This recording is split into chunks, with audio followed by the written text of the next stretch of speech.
A full 6 years after hundreds of thousands of a Rohingya community were forced out of their homes from Rakhine, Myanmar, human rights activists have now sounded the alarm and have questioned for their safety, even if they are to return home. For the million or so of Rohingya living in Bangladesh, their dreams of returning back to their hometowns are riddled with holes of uncertainty. Here's more. We support efforts to create the conditions for eventual, safe, dignified, informed, and voluntary return of Rohingya, conditions that do not currently exist.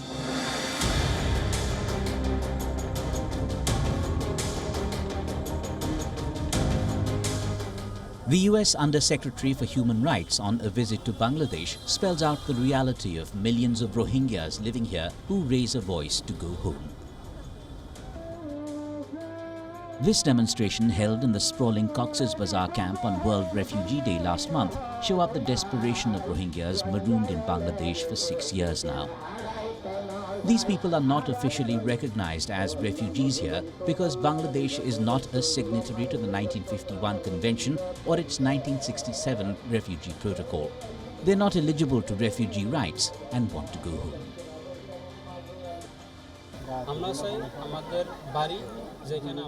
We want repatriation soon, which will be a dignified repatriation.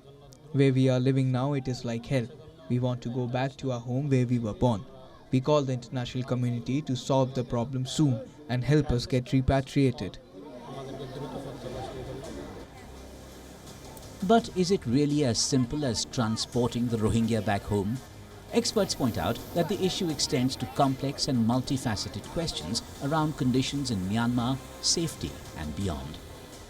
Having faced systemic persecution and discrimination for years, any repatriation plan for Rohingyas must consider the prospects for their integration, access to fundamental rights, and the restoration of their dignity in Myanmar. The situation in Burma is still genocide is ongoing. Rohingya, 600,000 who are in Burma, in Rakhine state, they are facing genocide. And when you talk about repatriation, we need to focus on what condition they can go.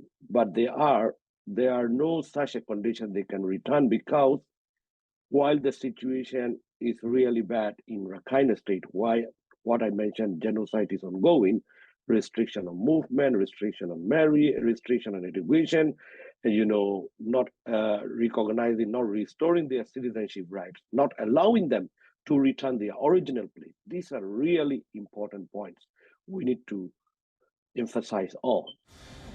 A Myanmar government team visited Bangladesh in May this year to initiate a repatriation plan, a pilot of sorts. Genuine intention or just a show of respecting human rights?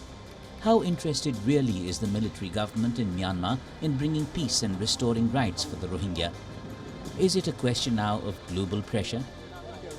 Are the Rohingya willing to return to Myanmar to live as non-citizens, essentially move from one camp to another? Repatriation in its real sense has a long way to go yet.